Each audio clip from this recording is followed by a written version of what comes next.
Hi, Captain Steve for BoatTEST.com, and Aquila has recently launched its newest yacht class boat, the 42 Yacht Power Catamaran. This is a boat that will take people from the day boating into the yacht category for extended cruising, or it will also take people that have had larger boats, need to scale down a little bit.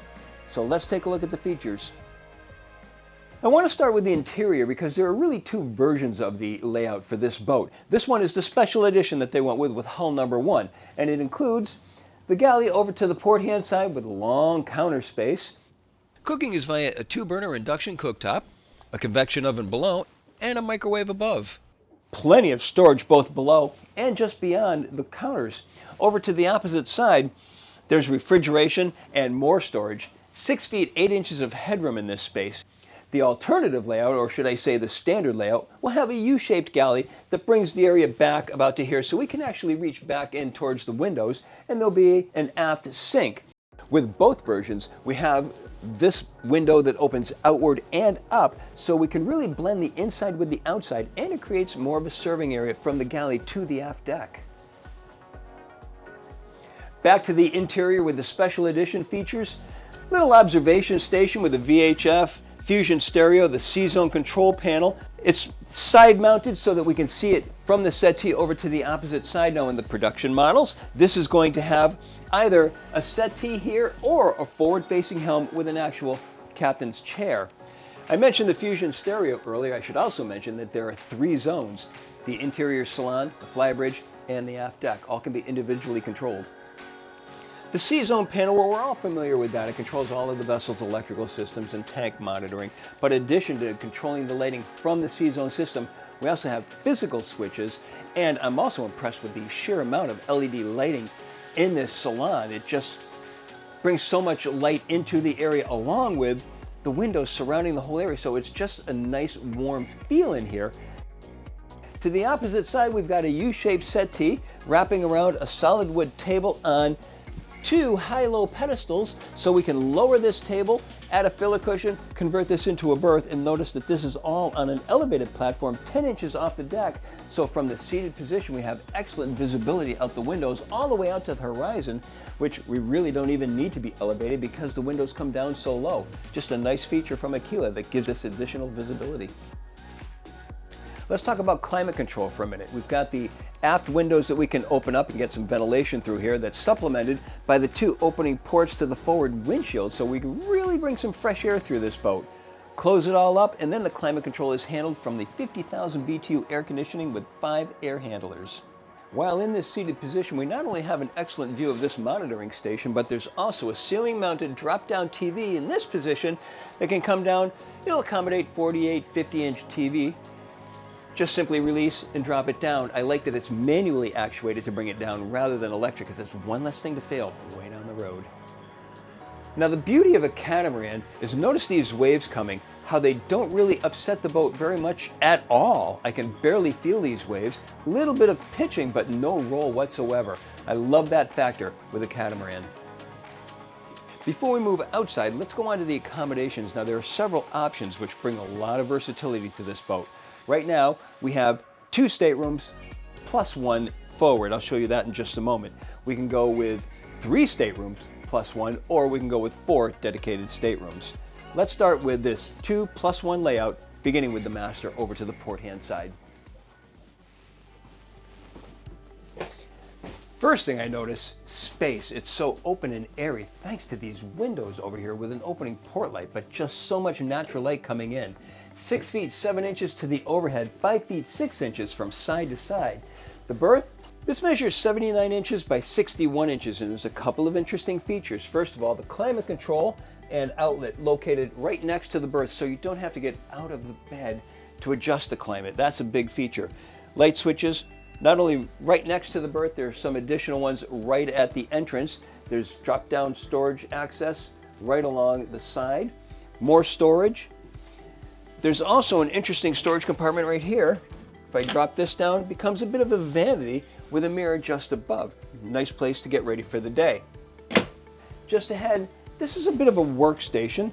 There's wire runs, Plenty of counter space, again, right in front of this window, so you've got beautiful view as you're working on your laptop in this position. There's storage just ahead, although this, of course, right across from the entry. And then forward, we've got the head. The master head, another hull side window with an opening port light. There's also a skylight up above, so we've got a lot of natural light coming in here. Vessel sink on top of Korean counter with storage underneath. There's also a bit of a storage shelf above that's got a fiddle just to the inside of it. Nice touch there. Storage just above the electric flush toilet, and then there's an enclosed shower fully forward. Notice the storage shelves for products. The VIP stateroom is to the starboard side. Let's take a look at that. This has much the same features and berth dimensions as the master stateroom. The only main difference is the layout. The berth is forward, the head is aft, and we're shorter. And I'll show you why when we get to the bow.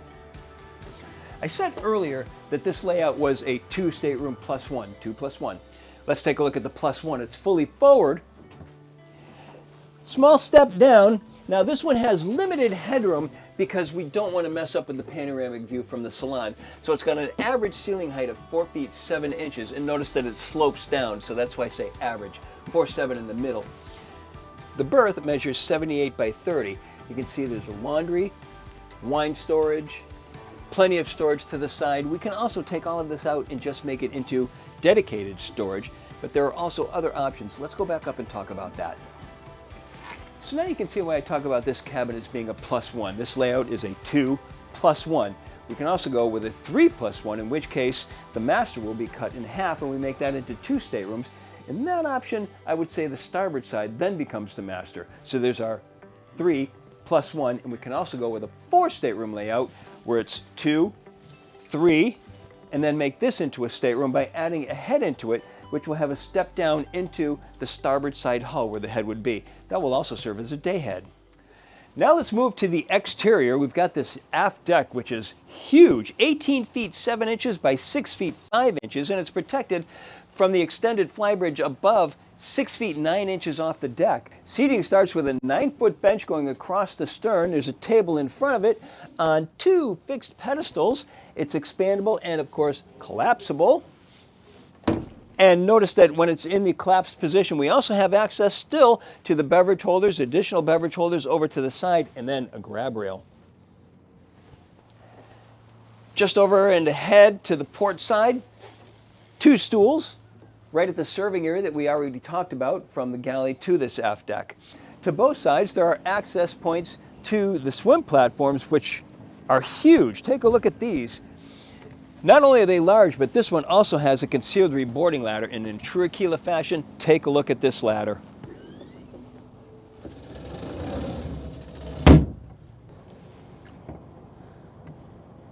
In the center of the 2 swim platforms, there's an elevated platform 69 inches by 41 inches, and this will be used for holding a tender, a PWC, things like that. It's going to be launched by this crane just above. It can manually be moved in and out, and there's also a hook that you bring down electrically that will go onto the bridle, lift that up, and then bring it out, launch it right into the water. There are positions for holding the cradle as well. Now, 2 things I like about this crane system, and Aquila adopts them to their larger boats. First of all, you don't have a davit system sitting on the deck here that's in the way. It just makes for a cluttered deck. This is all clean all the way across. Secondly, we can hang a hammock on this thing and just sit and relax while we're at anchor. In both quarters, 10-inch cleats, heavy-duty chafing gear to the outside. This side has city water inlet, freshwater washdown connection, and a freshwater shower. And I have to say, I'm also impressed with the safety factor of 36-inch high bulwarks. The flybridge is accessed from stairs to the starboard side of the aft deck. Let's take a look. Well, aside from the fact that we have a center-mounted helm, let's talk about the seating. It begins with a lounger over on the starboard side and forward, giving us a nice view ahead, pretty much the same view as the operator and observer. Just behind, L-shaped seating wraps around the transom and goes all the way up the port hand side. Now, what I like about this is this seat back here can either swing into this position, so we have seating all the way across, or convert it into a lounge seat just ahead. Naturally, there's storage underneath all of these seats, and let's look at this table back here. It's in 2 pieces, so that we can easily get in and out from behind the table. Both are on fixed pedestals. We can also add a piece into the center to make it a table going all the way across if we wanted to have dining for everyone on board. Preparation will be just ahead at the electric grill, a sink, refrigerator, and then storage underneath. I like that there's a rail going all the way around this little island piece. All this is under the protection of the standard hardtop. There are huge stainless steel stanchions supporting it, skylights that open up. We can also enclose this whole area. As you can see, we can also delete this entire hardtop and lower the whole profile of the boat. The helm console is center mounted. The helm itself is over to the starboard side. There's a 12-inch display in the center, autopilot, Volvo Penta display, and the engine start stops. So remote control for the spotlight, and then buttons for the side power bow thruster. The electrical switches are all underneath. Horn is right here. I'd like to see that over at the end if it's not going to be red. I just want it to stand out a little bit more. Digital engine controls are over to the right-hand side. The steering wheel is mounted to a tilt base. And I like that there are rails going all the way around the console. Compass is mounted in the center of the console rather than in line with the helm. The helm seat is double wide. There are 2 flip bolsters and it adjusts fore and aft. Now notice from this position I can see down to the starboard quarter, but I can't see the port quarter from this position. That's taken care of by the camera mounted to the hardtop. As nice as this Flybridge layout is, I have to say my favorite feature is this forward set of stairs going to the bow. Great thing to have if you're talking to somebody up in the bow and you want to go visit them. Head on up there. You don't have to go down, over, and then all the way up. Plus, when you're single-handedly operating this boat, that's a great feature to have. So let's go take a look at the bow. Features at the bow start with the 2 chaise lounges. Each one is 72 inches, and they come up into chaise lounge position by lifting the back up, and there's a small panel that drops into position. This is all under the protection of 36-inch high rails, far and away exceeding ABYC standards, and also notice that there are 2 seats integrated into the bow rail. Now remember when I was in the VIP stateroom, I said that the only difference between that one and the master stateroom was it's shorter because of a compartment in the bow. Well, this is that compartment.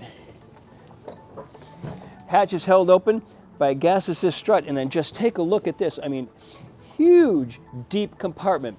Rods, reels, fishing gear, dive gear, refrigerator, freezer, easy stairs going down into it, and then more storage just behind. This is an incredibly useful compartment, especially when you consider that this is a long-range cruising boat. You can spend a lot of extended time on board this boat. There are side decks to both port and starboard. Average width from rail to rail, 26 inches, and rail height comes in at, look at that, 34 inches, far and away exceeding ABYC standards. Midship cleat, 10 inches. Rails to the side of the cabin, and then of course rails to the outside. Additional cleats are to the side and front of the bow to both port and starboard. With so many features on this boat, it's easy to see why it would be such an attractive option for somebody moving up from a day boat or down from a larger boat. I'm also impressed with how it's not cramped. They put so many features in but didn't make it jammed so it's hard to get around. It's actually a very roomy boat. It's also a fun boat to be on and drive, but that's another video. Be sure to look for it. For now, this is my full features inspection of the Aquila 42 Yacht Power Catamaran. For BoatTEST.com, I'm Captain Steve. We'll see you on the water.